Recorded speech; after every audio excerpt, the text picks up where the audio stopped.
गेली 30 वर्ष मी सामाजिक आणि राजकीय जीवनात आहे आणि जसं जमेल तसं समाजातील विविध घटकाची जेवढी कामं आपल्याला करता येतील तेवढी कामं करत आज इथपर्यंत आलो आहे। खरं तर स्वर्गीय गोपीनाथरावजी मुंडे साहेबांची आणि स्वर्गीय अण्णांचे संस्कारातून मी या ठिकाणी घडलो आहे। जात पात धर्म पाळायचा नाही ही शिकवण मला स्वर्गीय मुंडे साहेबांनी आणि अण्णांनी दिलेली आहे।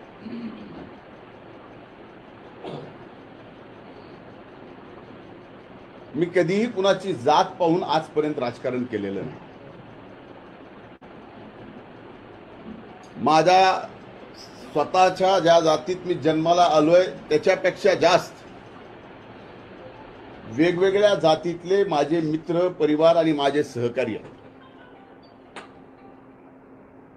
2002 ला ज्यावेळेस मला पहिल्यांदा जिल्हा परिषदेच्या सदस्य म्हणून निवडून यायची संधी मिळाली आणि मी सभागृहात गेलो त्यावेळेस पहिल्या बैठकीत मराठा समाजाला आरक्षण मिळालं पाहिजे असा ठराव बीड जिल्हा परिषदेमध्ये मी घेतला आणि महाराष्ट्रातली ती पहिली जिल्हा परिषद होती की ज्यामुळं त्या एका ठरावावर राज्यातील वेगवेगळ्या जिल्हा परिषद नगरपंचायत नगरपालिका महानगरपालिका पंचायत समिती ग्रामपंचायतीपर्यंत एक नवीन चळवळ उभी राहिली आणि मराठा आरक्षणाचे ठराव प्रत्येक ठिकाणी होऊ लागले। ज्या ज्या वेळेस या महाराष्ट्रात या परळीत मराठा समाजाच्या आरक्षण त्याची आंदोलनं झाली त्या प्रत्येक आंदोलनात मी स्वतः सहभागी होतो।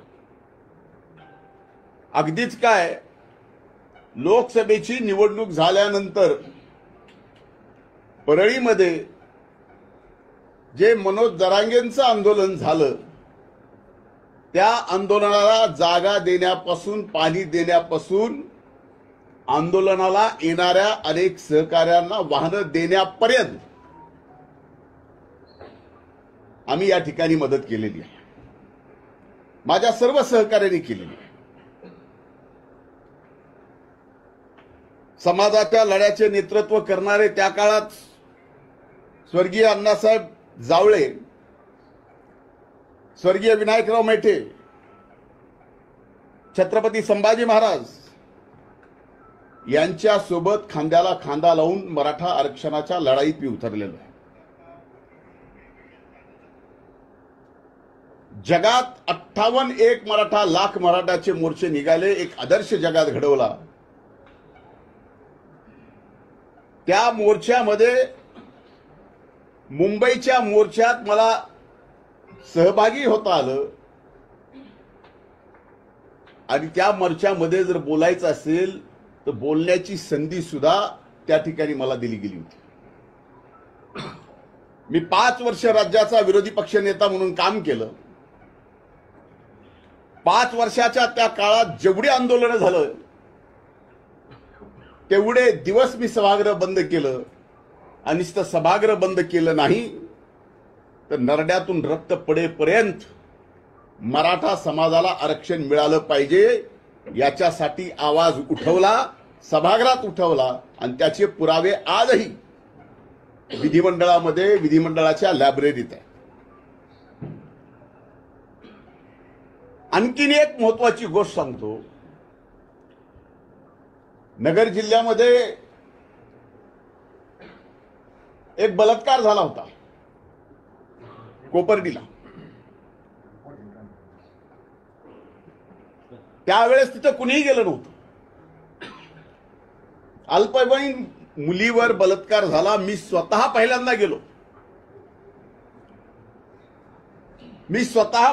गेलो। अधिवेशन चालू होतं दुसऱ्या दिवसापासून ते सर्व आरोपी अटक करेपर्यंत अधिवेशन सुद्धा चालू दिलं नाही।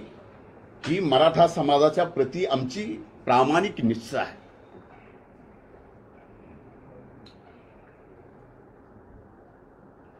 खरं तर मी ज्यावेळेस पालकमंत्री होतो आणि कुणबीचे प्रमाणपत्र देण्याचा निर्णय राज्य सरकारने घेतला,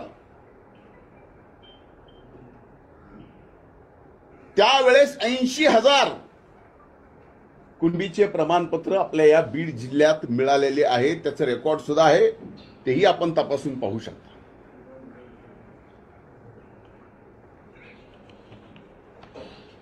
मंत्री म्हणून मला ज्यावेळेस त्यांचं उपोषण सोडायला लावलं मनोज जरांगेंचं, त्यावेळेस माझ्या हाताने त्यांनी एकदा उपोषण पण सोडलं. तसं माझं त्यांचं काही वैर नाही. जीवनामध्ये कधीच 17 तारखेची सभा सोडता मनोज जरांगेच्या विरोधात मी एका शब्दानेही बोललेलो नाही, एक आरोपही केला नाही. आणि अशा परिस्थितीमध्ये एकीकडे आपण सर्व समाजाला, 18 पगड जातीला, बहुजन समाजाला सोबत घेऊन जात असताना हा व्यक्ती कसाच आता आवरत नाही. म्हणून यालाच पूर्णपणानं राजकीय, सामाजिक एवढंच नाही तर मनोज जरांगेंना वाटतं की धनंजय मुंडे या पृथ्वी तलावरच नसावा.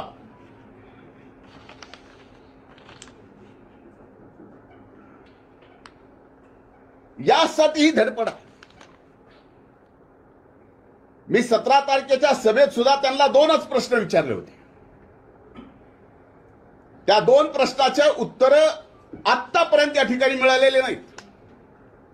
माझी विनंती आहे माध्यमांना की हे 2 प्रश्न पुन्हा एकदा आपण विचारा. आपण लोकशाहीचे 4था स्तंभ आहात. मी पहिला प्रश्न विचारला होता की मराठा समाजाला खरंच ओबीसी मध्ये जाऊन फायदा आहे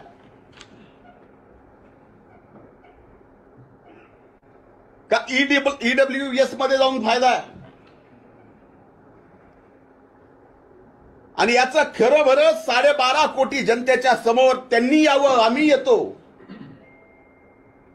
महाराष्ट्राच्या जनतेच्या समोर एकदा होऊन जाऊ द्या की फायदा ईडब्ल्यूएस मध्ये की फायदा ओबीसी मध्ये. त्याचं उत्तर नाही आलं.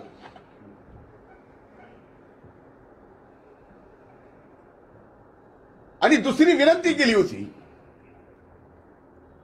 तो ओबीसीचा एल्गार मेळावा होता. ओबीसीच्या आरक्षणाला धक्का लागणार नाही यासाठी होता. आणि त्यात मी विनंती केली होती की छत्रपती शिवाजी महाराजांनी स्वराज्यामध्ये त्या काळात जो गावगाडा उभा करून दिलेला, जे गावकुस घालून दिलेलं आहे, आज मागच्या 2 वर्षापासून ते बिघडलंय. एका जातीचा मित्र दुसऱ्या जातीचा, हे मित्र आता मित्र राहिले नाहीत. 2 सख्खे भाऊ एका मायबापाचे लेकरं जर विचार बदलले आणि एक जरांगेच्या विचाराचा असला तर त्या सख्ख्या भावाला सुद्धा सख्खा मानत नाही. अशी वाईट परिस्थिती या महाराष्ट्रात, शिवशाहू फुले आंबेडकरांच्या या महाराष्ट्रात, या पुरोगामी महाराष्ट्रात हे वातावरण कुणी तयार केलं? आणि त्या सभेत मी बोललो होतो की आता हे आपल्याला सर्वांना एकत्रित येऊन गावागावातला निर्माण झालेला सामाजिक तडा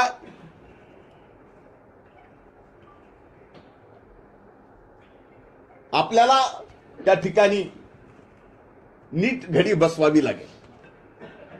मला आजही आठवतं की या बीड जिल्ह्यामध्ये एका फोनवरून एका लोकप्रतिनिधीला एक जणांनी फोन केला आणि त्या लोकप्रतिनिधींनी सांगितलं की याला काय ग्रामपंचायतीला निवडून आलेत का जरांगे? त्यावेळेस ज्यांची ज्यांची घरं जाळली ती घरं मराठा समाजाची जाळली, ओबीसी मधल्या अनेक जणांची घरं जाळली. ही प्रवृत्ती कुणाची आहे? हे पिल्लावळ जे आता तयार झाले घर जाळण्यासाठी, कुणालाही संपवण्यासाठी, हे कुणाचे आहे? आम्ही तर असं केलं नाही. जर आम्हाला कुणी शिव्या जरी दिल्या तरी आम्ही गप्प बसू. अरे माझे तर उदाहरण माझे सहकारी सांगतील, तलवारीनं मला मारायला आलेले ज्यावेळेस लक्षात आलं, दुसऱ्या दिवशी माझ्या घरी आले, मी त्यांची गळा भेट करून बसून त्यांना चहा पाजला. एवढे असंख्य उदाहरण आहेत. आणि आज मात्र जरांगेंनी माझ्या एकाच प्रश्नाचं उत्तर द्यावं, कधी आहे तुमची तयारी? ईडब्ल्यूएस मध्ये जास्त आरक्षण मिळतं का ओबीसी मध्ये जास्त आरक्षण मिळतं? तारीख तुम्ही सांगा, जागा तुम्ही सांगा. अख्खा महाराष्ट्र बघेल आणि एकदा दाखवून देऊ की ईडब्ल्यूएस मध्ये जास्त मिळतं का ओबीएस मध्ये जास्त मिळतं, ओबीसी मध्ये जास्त मिळतं.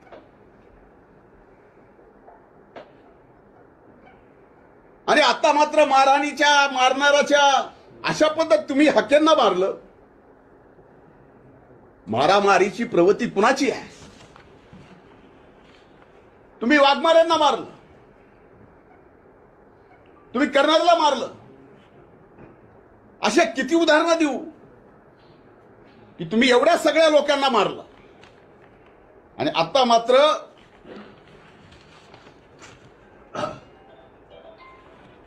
काही लोक मला भेटले, मी कट केला, मीच याच्या पाठीमागे, माझ्या जीवाला धोका आहे. आता इथं परळीची मायबाप जनता सुद्धा बसलेली आहे. मला धोका, माझ्याकडून त्यांना धोका. काय माझं त्यांचं बांधाला बांध आहे? माझं त्यांचं वैर काय? माझं त्यांचं वैर एवढंच आहे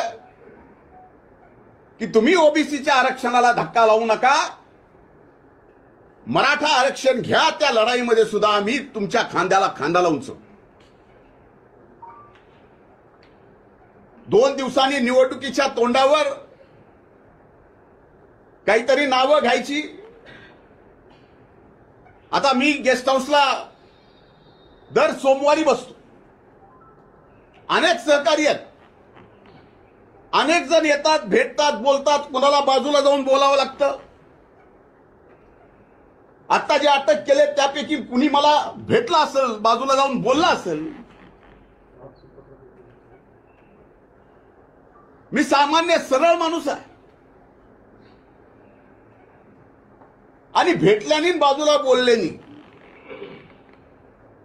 मला कळत नाही ह्याच्यात कुणी कसला कट रचला जातो का? त्यांना पाठवून, ते त्यांचेच कार्यकर्ते आहेत ना. अटक झालेले कार्यकर्ते त्यांचेच, बोलणारे कार्यकर्ते त्यांचेच, कबुली जबाब देणारे कार्यकर्ते त्यांचेच. आणि आरोप मात्र पूर्ण माझ्यावर करताय. आणि अशा बाबतीत कट करण्याचं म्हणजे कम्प्लिटली मला माझ्या जीवनामध्ये एक मर्डरर म्हणून माझी इमेज अशा पद्धतीची ते तयार करतायत. याला कारण अनेक आहेत. कारण मी एका सभेत दिलेले 2 समोर त्यांच्या प्रश्न उपस्थित केलेले, त्यांना स्टेजवर एकत्र येऊन बोलायची त्यांची तयारी नाही. माझं तर म्हणणं आहे की या प्रकरणामध्ये आता महाराष्ट्र पोलिसांनी, मनोज जरांगेंना धमकी आहे, मी त्यांना काही करायचा प्रयत्न करतोय, असं जर चाललं असेल तर माझी आजच्या या माध्यमातून, तुमच्या सर्वांच्या माध्यमातून मागणी आहे की या सर्व प्रकरणाची चौकशी ही आता महाराष्ट्र शासनानं नाही तर सीबीआयनीच केली पाहिजे. आणि याच्या पलीकडे जाऊन सांगतो, तर माझ्या मनात जरी असं पाप आलं असेल, कुणाला मारायचं, कुणाला थापड मारायची, की आणखीन कुणाला काही करायचं, तर माझी ब्रेन मॅपिंग करा. माझ्या ब्रेन मॅपिंग सोबत जरांगेची करा, जे आता आरोपी पकडलेत त्यांचीही करा, आणि ब्रेन मॅपिंग सोबत नार्को टेस्ट सुद्धा करा. कोर्टाची अडचण येत असेल तर मी स्वतः वकील लावून आरोपीची जरांगेची आणि माझी कोर्टाकडून परवानगी घेऊन या ठिकाणी ब्रेन मॅपिंग आणि नार्कोची टेस्ट एकदा करू, म्हणजे लक्षात येईल खरं काय खोटं काय. उठायचं आणि एखाद्याला बदनाम करायचं आणि यांचं बोलणं मुख्यमंत्र्याची आयमाय काढायची, भुजबळांची आयमाय काढायची. आमची तर जपच आहे. पंकजा ताईला काय नाही ते बोलायचं. घरात इंग्रज आले होते का? ही बोलायची पद्धत आहे का पुरुषाची?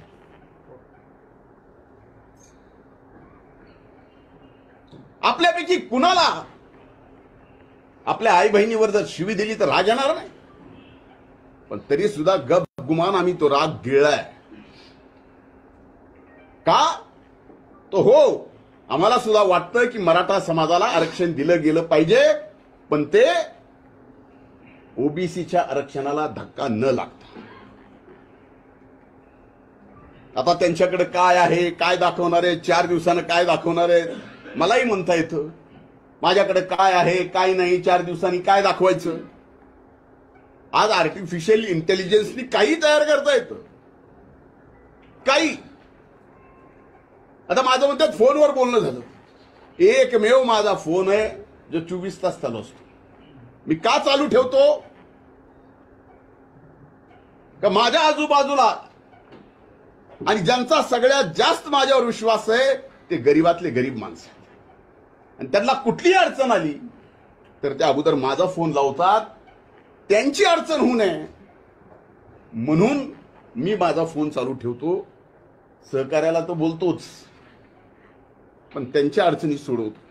आता त्याच्यात जर मला कोणी फोन केला आणि बोलले तर याचा अर्थ त्या अर्थाने बोललो, त्यांना संपवण्याच्या ह्याच्या संबंधित बोललो. कशासाठी? आणि ह्या सगळ्या गोष्टी मनोज जरांगेजी फार महागात पडणार आहे. कर्मा रिपीट्स. जेवढं तुम्ही खोटं कराल तेवढं खोटं तुमच्या विरोधात सुद्धा फिरेल, हे लक्षात ठेवा.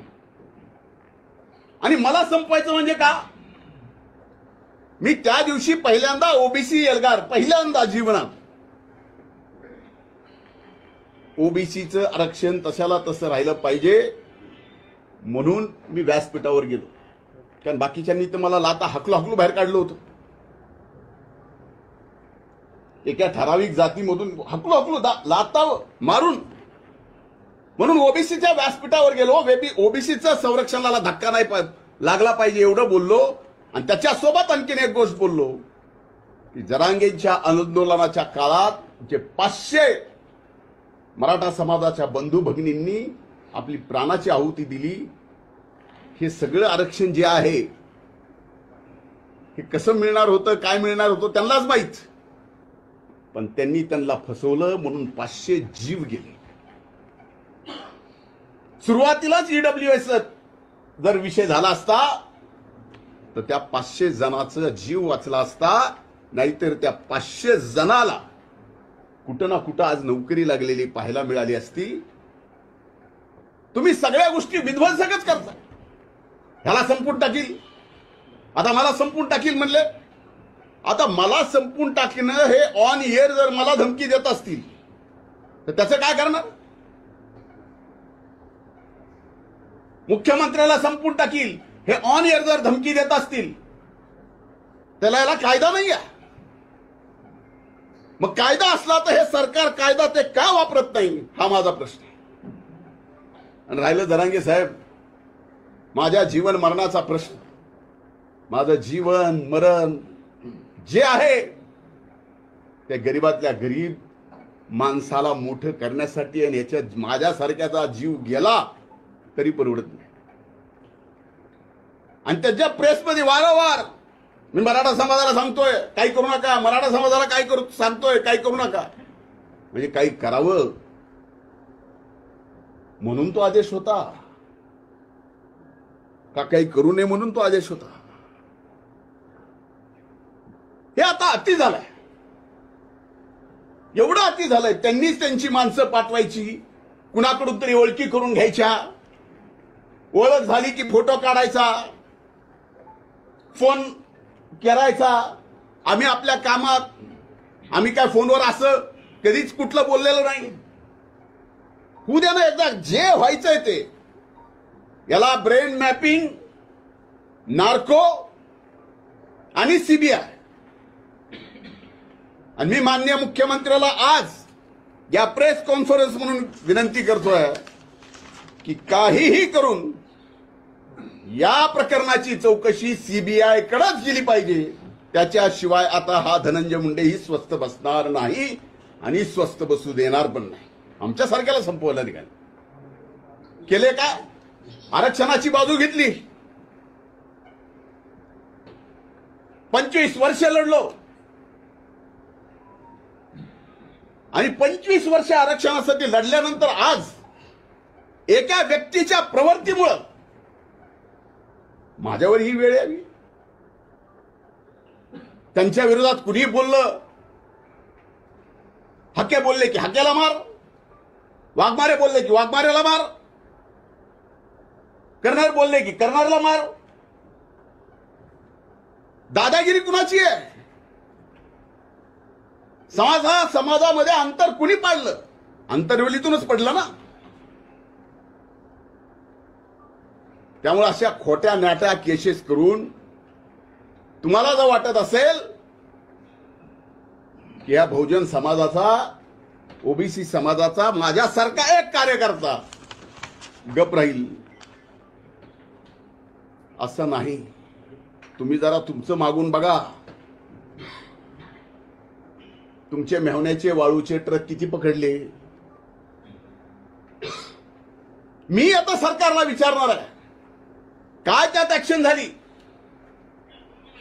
एका सामान्य साधा जर एखादा वाळूचा व्यावसायिक असेल त्याला एनपीडे मध्ये घालतात. यांची यादी सरकारला देऊन सरकारने काय केलं हेही मला विचारावं लागणार आहे. पण माझ्या आई वडिलांनी कुणाला असं पुढे करून आणि तसं पुढे करून कुणाला संपवायचं कधीच कुणाला शिकवलेलं नाही. माझं तोंड वैद्यनाथाच्या प्रभूकडे आहे. पण विनाकारण असले खोटारडे, ज्याला काही अर्थ नाही, असे आरोप तुम्ही माझ्यावर करून समाजात संपवायचा प्रयत्न कराल, जीवनातून उठवायचा प्रयत्न कराल. जरांगे असं करू नका. आपलं वैर काय आहे? एक लढाई आहे. तुम्ही ओबीसीचं घेऊ नका. तुम्हाला जे पाहिजे ते ईडब्ल्यूएस मधून घ्या किंवा आणखीन कुठलं घ्यायचंय ते घ्या. ते 10% सुद्धा टिकलंय राज्य सरकारने दिलेलं. आता त्या आरक्षणावर बोलत नाहीत. त्यांना आता शेतकरी नेता व्हायचंय. त्यांच्या दृष्टीने आता 500 मराठा समाजाचे बंधू भगिनी गेल्या, त्याचं दुःख नाही आहे. त्यांना नसलं तरी आम्हाला आहे, सरकारलाही आहे. पण अशी थोतांडगिरी करू नका. तुम्हाला एका समाजाने डोक्यावर घेतलंय. आजही त्या समाजाला वाटतं की आपलं काहीतरी चांगलं होईल. समाजाला वाटतं, मला नाही. आणि कृपा करून मी जे 2 प्रश्न विचारलेत, कधी, कुठं, कसं, या एकदा समोर. ओबीसी का ईडब्ल्यूसी? तुम्ही तर आता ओबीसीला मारता म्हणला. ते म्हणले धन्याचं बीज ठेवायचं नाही. ही धमकी नाही. ऑन इयर धनंजय मुंडेचं बीज सुद्धा ठेवायचं नाही. ही ऑन इयर धमकी कुणाला दिली? वंजारी जातीचं बीज सुद्धा ठेवायचं नाही. एका जातीला ऑन इयर धमकी कुणी दिली?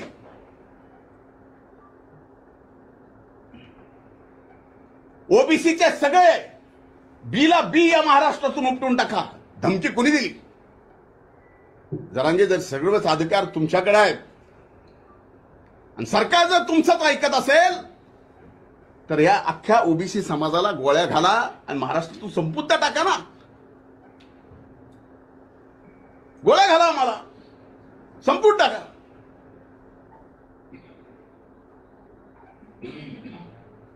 आज सगळ्या यंत्रणा जर तुमच्या म्हणण्यावर चालत असतील तर हेही काही सोपं नाहीत. आम्हाला संपून टाका, फक्त तुम्ही राहा. मला आजही आठवतं ज्यावेळेस 17 तारखेच्या सभेत मी ईडब्ल्यूएस आणि ओबीसीचा मुद्दा काढला, त्यावेळेस मराठा समाजातल्या अतिशय हुशार, तत्वज्ञानी, शिकलेल्या असंख्य लोकांनी फोन करून म्हणले तुम्ही जी भूमिका घेतली तीच बरोबर आहे, तिथंच न्याय मिळू शकतो. मराठा समाजातल्या अनेक तरुणांनी, अनेक माझ्या सहकाऱ्यांनी म्हणले की ही भूमिका घेतली ईडब्ल्यूएसची तरच फायदा, असा फायदा होत नाही. मग एकीकडे आम्ही सुद्धा इतर समाजाचे असून मराठा समाजासाठी लढलोत, आणि आज जर कुठं काय मिळत असेल आणि ते मिळत असतील आणि ओबीसीच्या आरक्षणाला धक्का न लागता मिळत असेल तर द्यायला काय अडचण आहे. रोज उठलं की एक धरायचा, त्याला हाणायचं ह्याच्या आईला आणि त्याच्या आईला. अरे म्हणजे आमच्या सगळ्यांच्या आया बहिणी फक्त त्यांना शिव्या द्यायला ठेवल्यात. ऑन एअर बोलून काही बोलायचं आणि ऑन एअर बोललेलं त्याची साधी एनसी सुद्धा जर सरकार घेत नसेल. म्हणून माझी विनंती की हे प्रकरण सीबीआय कडेच गेलं पाहिजे, आणि या प्रकरणामध्ये जे जे असतील त्यांच्या सगळ्यांची माझ्या सहित, माझ्यावर आरोप केलाय ना, माझ्या सहित ब्रेन मॅपिंग आणि नार्को टेस्ट करा आणि एकदा महाराष्ट्राच्या 12.5 कोटी जनतेला कळू द्या. विनाकारण एकदा एखादी 15 मिनिटाची प्रेस घेऊन एखाद्या व्यक्तीचं 30 वर्षाचं संबंध, राजकीय आणि सामाजिक काम तुम्ही संपवायला निघाला असाल. आता जनता सुद्धा दूधखोळी राहिलेली नाही. तुमचंही काय चाललंय, काय नाही, बुडाखाली काय चाललंय, कुठून काय चाललंय, कसं काय चाललंय. आम्ही 5 वर्ष विरोधी पक्ष नेते होतो. आम्हालाही बऱ्याचशा गोष्टी असं काही कारण नाही समजायला की आमच्याकडे नाही, पण आम्ही शांत आहे. आम्हाला सबंध समाज एकत्र करायचा आहे. पुन्हा या महाराष्ट्रात शिवछत्रपती शिवाजी महाराजांचा तो गावकूस उभा करायचा आहे. म्हणून आम्ही दम धरलेला आहे. मला एवढंच बोलायचं होतं. माझं निवेदन संपलंय. धन्यवाद. भाऊ, यामध्ये त्यांनी वेगवेगळे आरोप केले. तर काही लोक नेमून गाडीमध्ये रेकॉर्डिंग करणं किंवा गाडीचं लोकेशन ट्रेस करणं असे देखील प्रकार केले जातात, असं देखील त्यांनी आरोप केला. आता मला सांगा की कुणाच्या गाडीचं लोकेशन ट्रेस करणं मला बंद पडलंय. मला काय बंद आहे कुणाच्या गाडीचं लोकेशन ट्रेस करायचं? आणि माझं काही तेच काम आहे.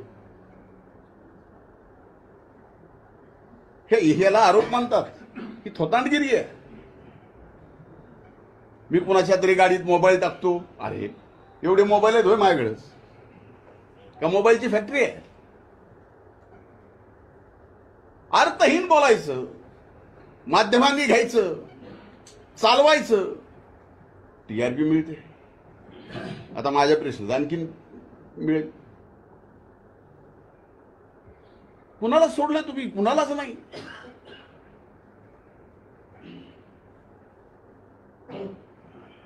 बाकी खुनेच्या घरावरती आता हल्ला झाला थोड्या वेळापूर्वी. खुनेच्या घरावरती हल्ला, आरोपीच्या घरावरती हल्ला. मला माहित नाही, मी काय ऐकलं ना. आता तुमच्याकडनंच मी सुरेश ऐकतोय.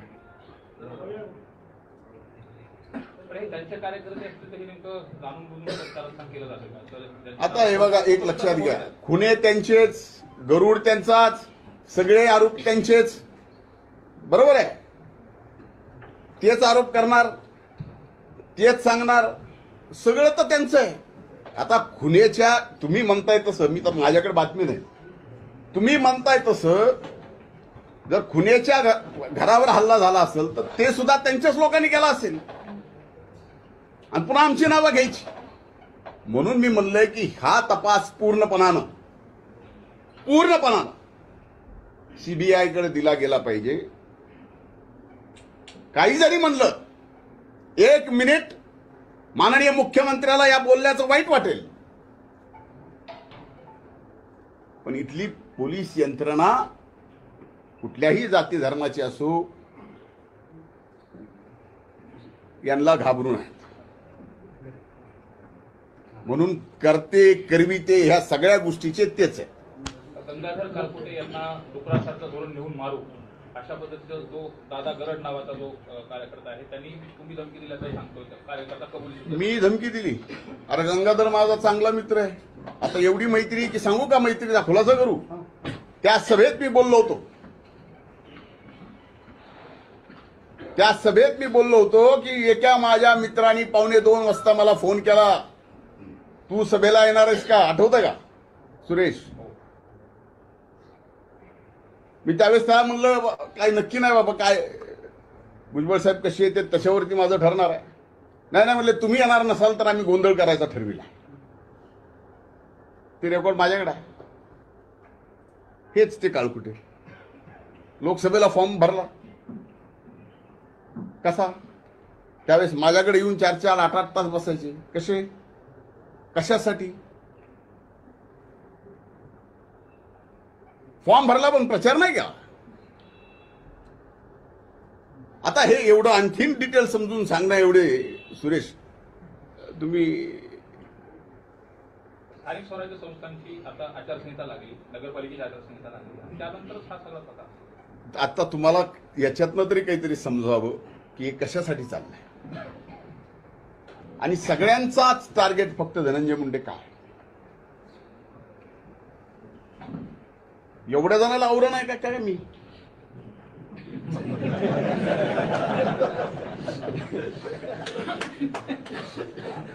कमाल आहे. आता मला त्या दिवशीच्या सभेत मी इथे ईडब्ल्यूएस आणि ओबीसीचा मुद्दा काढला, त्याच्यामुळे राग आला का? चष्मा पाठवला नाही त्याच्यामुळे राग आला? मला माहितच नाही. साहेब, त्यांनी जरांगे यांनी 2 आरोपींना भेटल्यावरचा आरोप केला होता. त्यांनी आणखी एक आरोप केला की तुम्ही त्या आरोपींची संभाजीनगरला 2 तासभर वाट पाहत होता. हे खोट आहे. कशाला गुन्ह्याची वाट बघू? मुख्यमंत्री व मंत्रिमंडळातील जे मंत्री आहेत त्यांना सुद्धा तुमच्यापासून धोका आहे असा आरोप तुमच्यावर केला गेला. माझ्यापासून सगळ्या पृथ्वी तलाला धोका आहे असं तुम्ही समजा. मी काय कोविड व्हायरस झालो का काय अचानक? काय चाललंय? हे आरोप आहेत. म्हणजे काही मंत्र्यांना सुद्धा माझ्यापासून धोका? अजब आहे. साहेब, आता या प्रकरणी तुम्ही काही मानवाचा दावा काही करणार आहात का जरांगे पाटलांना? मी वकिलांशी चर्चा करून त्या निर्णय करणार आहे. मनोज जरांगे त्यांची गावठी भाषा किंवा गावाकडची भाषा या नावाखाली मुख्यमंत्री असतील, मंत्रिमंडळातील सदस्य असतील, तुम्ही असाल किंवा इतर कोणी त्यांना घालून पाडून शिवराळ शब्दात बोलतात, तरी पण त्यांच्यावर आजपर्यंत कधीही कारवाई केली गेली नाही. त्यांना स्पेशल व्हीआयपी ट्रीटमेंट सरकार देतंय का? मी तेच, तुम्ही प्रश्न उपस्थित करायच्या अगोदरच हे विषय बोललो. मी स्वतःच प्रश्न विचारला की ऑन एअर जर ते मान्यवर कॉन्स्टिट्युशनल पोस्टच्या तिथं बसलेल्या मुख्यमंत्र्यापासून, उपमुख्यमंत्र्यापासून, मंत्र्यापासून आमच्या सगळ्यापर्यंत कुणाची आयमाय काढायची ऑन एअर, आणि त्यात सरकार काय करणार नाही?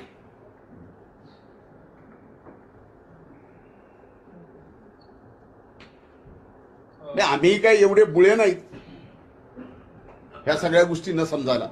मंत्रालयामध्ये 75% हे वंजारा समाजाचे अधिकारी चांगले आहेत, पण 25% अधिकारी हे तुमच्या ऐकण्याचे आहेत असा जरांगे पाटलांचा. बरं, 75%ला तरी चांगले म्हणले, त्यांचे त्याबद्दल आभार.